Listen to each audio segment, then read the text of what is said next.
Hi, I'm Al DiMaria, and in this week's episode of Modern Maintenance, we'll show you how to properly check your equipment's fluid levels. Maintaining the proper fluid levels are essential to the longevity of your equipment. Your warranties depend on maintaining proper fluid levels. If your equipment breaks down with low fluid levels, your equipment may not be covered under warranty. Fluid levels must be checked every shift. Fluids do not evaporate.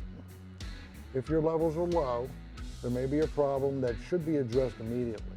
Drips and puddles on the floor and around your equipment are a sign of a problem and a safety hazard. Now let's show you how to check your fluid levels. The engine oil dipstick can be found on either side of the engine.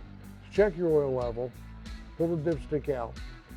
Wipe the oil with a cloth, dip it back in, and pull back out to get a clear reading.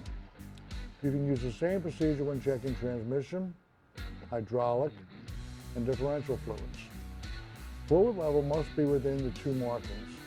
With coolant, brake, and washer fluids, make sure the fluid level is within the high and low markings on the outside of the reservoir.